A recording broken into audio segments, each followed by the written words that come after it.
वाकई एक बहुत ही खास किताब है। और हमारे पास इस कहानी पर कई अच्छे विश्लेषण और सारांश है जो हमें इसके अलग अलग पहलुओं को समझने में मदद करेंगे। बिल्कुल, मकसद सिर्फ कहानी दोहराना नहीं है, बल्कि इसके पीछे जो गहरे संदेश छिपे हैं उन्हें खोजना है, वो संदेश जो आज भी उतने ही मायने रखते हैं। हाँ, तो हम देखेंगे कि कैसे ये छोटी सी कहानी, कल्पना की ताकत और फिर ये जो वयस्कों की दुनिया है, उनकी अजीब सी प्राथमिकताएं, सच्चे रिश्तों के मायने और खोने का दर्द, इन जैसे बड़े सवालों से कैसे जूझती है। सही कहा। तो चलिए शुरू करते हैं उस पहली अविश्वसनीय मुलाकात से जो सहारा रेगिस्तान के बीचों बीच हुई थी। वो तो कहानी की जान है। सोचिए, एक पायलट है, उसका हवाई जहाज रेगिस्तान में क्रैश हो गया है। बिल्कुल अकेला। पानी खत्म हो रहा है, वो बिल्कुल अकेला है और पूरी तरह से अपनी मरम्मत और बचने के फिक्र में डूबा हुआ है। उसकी दुनिया में बस इंजन, पुर्जे और प्यास, बस यही सब है। हाँ, वो व्यावहारिक दुनिया में फंसा है पूरी तरह। और तभी उस रेत के सन्नाटे में एक छोटा सा सुनहरे बालों वाला लड़का अचानक से आ जाता है। वो डरावा नहीं लगता, खोया हुआ नहीं लगता, बल्कि बड़ी गंभीरता से एक अजीब सी फरमाइश करता है। अगर आप बुरा ना माने। हाँ, तो मुझे एक भेड़ का चित्र बना दीजिए। पायलट के लिए ये कितना चौंकाने वाला रहा होगा। बिल्कुल, ये मुलाकात कहानी की नींव है। ये सिर्फ दो लोगों का मिलना नहीं है, ये दो अलग अलग दुनियाओं का टकराना है। पायलट की वो जो व्यवहारिकता है, हाँ। और बच्चे की कल्पना। पायलट जिसे बचपन में शायद डांट पड़ी थी चित्र बनाने पर। हाँ, कि बड़ों को उसमें कोई मतलब नजर नहीं। वह तो पहले हिचकिचाता है, फिर भेड़ बनाने की कोशिश करता है पर बना नहीं पाता।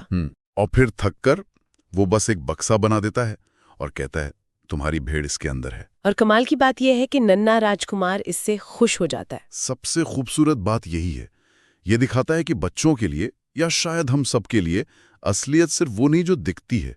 कल्पना उस बक्से के अंदर की भेड़ को जिंदा कर देती है। सही। यहीं से उन दोनों के बीच एक समझ और दोस्ती की शुरुआत होती है जो शायद शब्दों से परे है। पायलट को शायद पहली बार एहसास होता है कि बड़ों की दुनिया ने उससे क्या छीन लिया था। हाँ, और फिर धीरे धीरे पायलट को पता चलता है कि ये बच्चा कोई आम बच्चा नहीं है।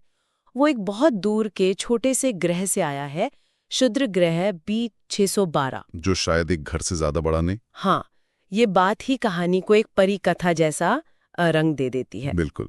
उस नन्हे से ग्रह पर राजकुमार की जिंदगी सरल थी पर जिम्मेदारियों से भरी थी। उसे हर सुबह अपने ग्रह पर उगाए खतरनाक बाओबाब पेड़ों के अंकुरों को उखाड़ना पड़ता था। हाँ, क्योंकि अगर वो बड़े हो गए तो पूरे ग्रह को चीर देंगे। ये अपने आप में एक रूपक जैसा है ना?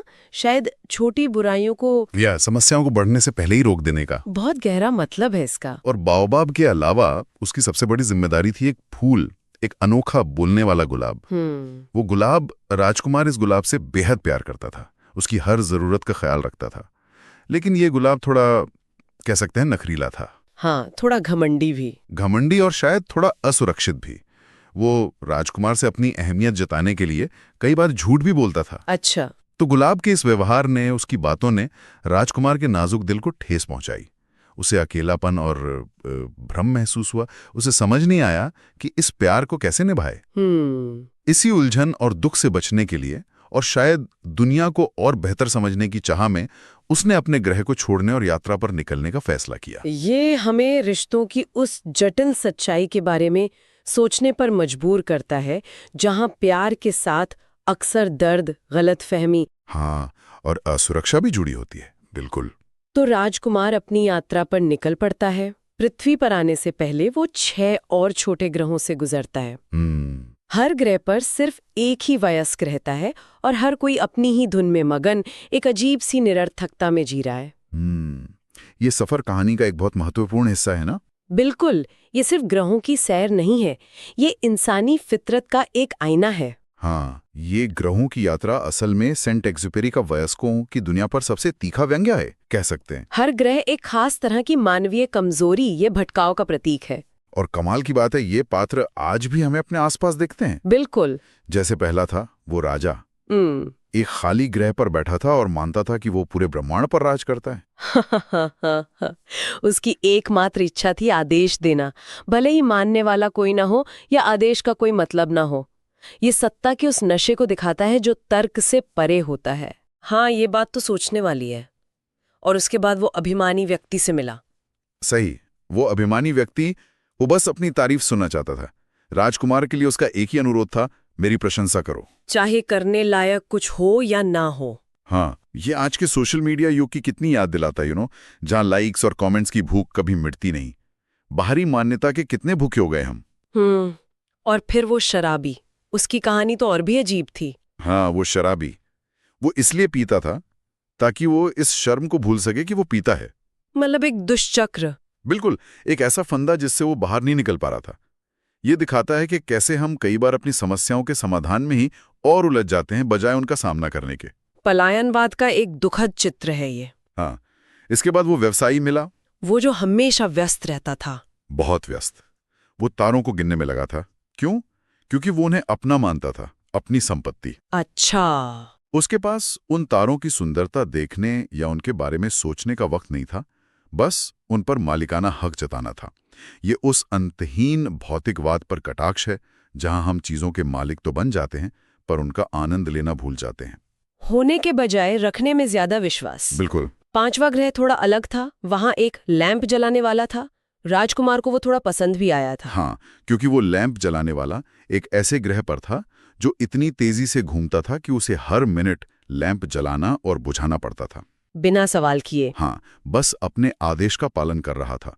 राजकुमार उसकी निष्ठा की प्रशंसा करता है, क्योंकि वो कम से कम किसी और चीज के लिए नहीं, बल्कि अपने काम के प्रति समर्पित था।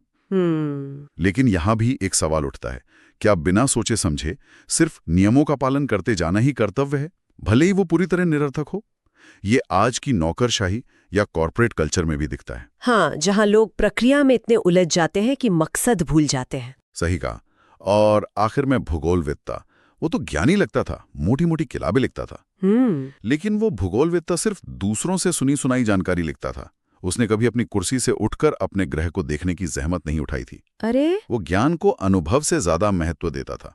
और उसी ने राजकुमार को बताया कि फूल अस्थायी होते हैं, क्षणभंगुर, एफेमरल। और ये शब्द राजकुमार के दिल में तीर की तरह चुभ गया हो। ये एक बड़ा मोड़ था, है ना? बहुत बड़ा मोड़। उस भूगोलवेत्ता की बात ने राजकुमार को हिला दिया। उसे अचानक अपने गुलाब की चिंता सताने लगी।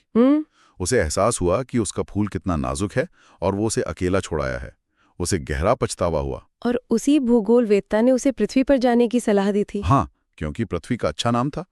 इन सभी मुलाकातों ने राजकुमार को इंसानी स्वभाव की कई परतों से वाकिफ कराया, खासकर वयस्कों की दुनिया की खोखली प्राथमिकताओं से। तो राजकुमार पृथ्वी पर पहुंचता है, लेकिन ठीक बीच रेगिस्तान में। यहां भी शुरुआत में उसे गहरा अकेलापन महसूस होता है। इतनी बड़ी पृथ्वी, इतने सारे इंसान, फिर भी अकेलापन। हाँ, उसे वीरान लगती है। यहाँ उसकी पहली मुलाकात एक रहस्यमयी सांप से होती है। वो सांप अजीब पहेलियों में बात करता है और इशारा करता है कि उसके जहर में इतनी ताकत है कि वो किसी को भी वापस मिट्टी में मिला सकता है, या शायद वापस वहीं भेज सकता है जहां से वो आया था। एक तरह का संकेत। बिल्कुल। फिर राजकुमार को हजारों गुलाबों का एक पूरा बगीचा मिलता है। ये देखकर उसका दिल टूट जाता है। हाँ, क्योंकि उसके अपने गुलाब ने तो कहा था कि वो पूरी कायनात में अपनी तरह की अकेली है। उसे लगता है कि उसके गुलाब ने उससे झूठ बोला और वो खास नहीं है। वो जमीन पर लेटकर रोने लगता है। और इसी निराशा और अकेलेपन के क्षण में कहानी का सबसे महत्वपूर्ण मोड़ आता है। उसकी मुलाकात लोमड़ी से होती है, फॉक्स। ये सिर्फ एक और पात्र नहीं है। लोमड़ी उसे पालतू बनाने के बारे में सिखाती है, टेमिंग। ये शब्द सुनने में थोड़ा अजीब लगता है। पालतू तो जानवर बनाए जाते हैं। यहीं लोमड़ी का ज्ञान गहरा है। वो समझाती है कि पालतू बनाना सिर्फ जानवरों पर लागू नहीं होता। इसका असली मतलब है रिश्ता बनाना, संबंध स्थापित करना। To establish ties. अच्छा, ये एक धीमी प्रक्रिया है जिसमें धैर्य, समय और आपसी समझ की जरूरत होती है। जब आप किसी को पालतू बनाते हैं तो आप उसके लिए और वो आपके लिए दुनिया में सबसे अनोखे बन जाते हैं।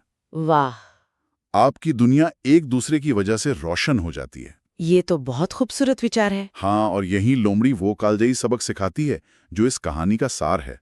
जो जरूरी है वो आंखों से दिखाई नहीं देता। What is essential is invisible to the eye.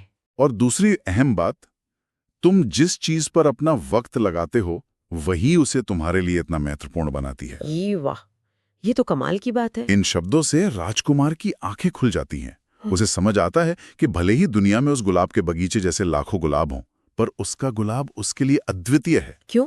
क्योंकि उसने उस पर अपना समय लगाया है, उसकी देखभाल की है, उसके नखरे सहे हैं, उसे प्यार किया है, उसने उसे पालतू बनाया है। अच्छा, तो ये मतलब था पालतू बनाने का। हाँ, और उसे ये भी एहसास होता है कि वो अपने गुलाब के लिए जिम्मेदार है। ये ज्ञान उसे उस सतही दुख से उबारता है जो उसे गुलाबों के बगीचे को देखकर हुआ था। वो समझ जाता है कि रिश्तों का मोल उनकी संख्या में नहीं, उनकी गहराई में है। पायलट के साथ अपनी यात्रा की कहानियां साझा करने और लोमड़ी से ये गहरा सबक सीखने के बाद राजकुमार को अपने घर की, अपने गुलाब की याद और अपनी जिम्मेदारी का एहसास और भी ज्यादा हो जाता है। वो फैसला करता है कि अब उसे लौटना ही होगा।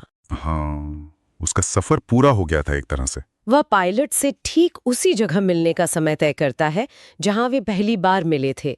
यह दिन पृथ्वी पर उसके आगमन का ठीक 1 साल बाद का दिन होता है। और उसने उस सांप से भी संपर्क कर लिया है जो उसे पहले मिला था। हाँ, वह वापसी के लिए तैयार है, लेकिन ये वापसी आसान नहीं। ये कहानी का सबसे मार्मिक और भावनात्मक हिस्सा है।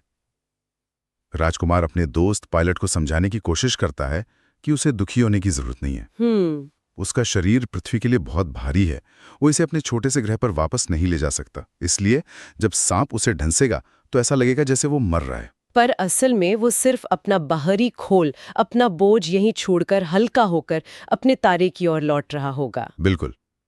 वो कहता है, तुम मेरा शरीर देखोगे पर वो मैं नहीं होऊंगा। कितना गहरा है ये। राजकुमार सांप को अनुमति देता है और एक पल में वो रेत पर गिर जाता है, बिना किसी आवाज के।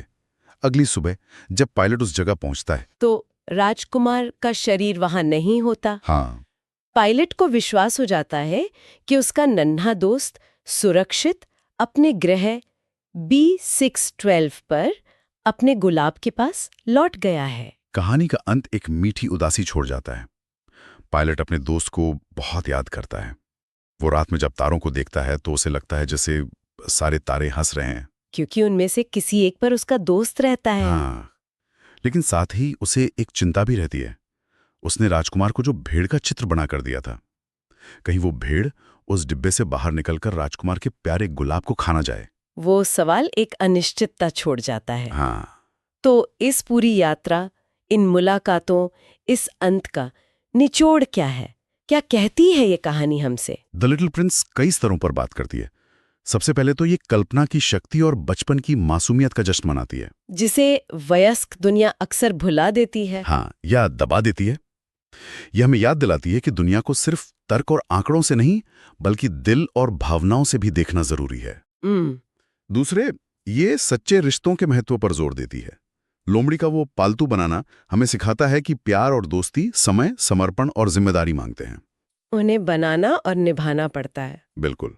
और तीसरा, ये वयस्कों की दुनिया की निरर्थक भागदौड़, उनकी सतही प्राथमिकताओं जैसे सत्ता, प्रशंसा, संपत्ति, नियम, इन पर एक गहरा सवाल उठाती है। वो ग्रहों के पात्र इसके उदाहरण हैं। हाँ, वो हमें दिखाते हैं कि कैसे हम अक्सर जरूरी चीजों को अनदेखा करके गैर जरूरी चीजों में उलझे रहते हैं। कहानी हमें उन अदृश्य चीजों, प्यार, दोस्ती, सुंदरता, जिम्मेदारी, यादें को पहचानने और सहेजने के लिए प्रेरित करती है। वही चीजें जो जीवन को वास्तव में अर्थपूर्ण बनाती हैं। बिल्कुल। तो ये थी हमारी आज की बातचीत द लिटिल प्रिंस पर, एक कहानी जो हर बार पढ़ने पर नए अर्थ खोलती है। बच्चों के लिए एक जादुई यात्रा और बड़ों के लिए एक आत्मचिंतन का अवसर। हाँ, और हमने देखा कि कैसे अलग अलग विश्लेषण हमें इसके पात्रों, नन्हे राजकुमार की मासूमियत, पायलट का बदलाव, गुलाब की जटिलता, लोमड़ी का ज्ञान और उन ग्रहों के निवासियों की एकाकी निरर्थकता, इन सबको गहराई से समझने में मदद करते हैं। ये सिर्फ कहानी नहीं, एक दर्शन है। उम्मीद है इस चर्चा ने इस प्यारी सी कहानी पर एक नई दृष्टि दी होगी और शायद इसे फिर से उठाने की प्रेरणा भी। ये वाकई उन किताबों में से है जिन्हें अलग अलग उम्र में पढ़ने पर अलग अलग मायने मिलते हैं। बिल्कुल। और अंत में एक सवाल सबके सोचने के लिए छोड़ जाते हैं। लोमड़ी ने कहा था, जो जरूरी है वो आंखों से ओझल है। आज की इस तेज रफ्तार दुनिया में जहां सब कुछ इतना दृश्यमान और मापने योग्य बनाने पर जोर है, चाहे वो सोशल मीडिया पर हमारी लोकप्रियता हो या हमारी भौतिक सफलता, हाँ, क्या हम भी उन अदृश्य चीजों को खोते जा रहे हैं? क्या हम अपने रिश्तों को, अपनी आंतरिक शांति को, प्रकृति की खामोश सुंदरता को या अपने सपनों को उतना समय और महत्व दे पा रहे हैं जितना वे हकदार हैं? सोचने वाली बात है। कहीं हम भी उन ग्रहों के वयस्कों की तरह अपनी छोटी सी दुनिया में बंद होकर असली चीजों से दूर तो नहीं होते जा रहे? इस पर सोचना शायद हम सबके लिए जरूरी है।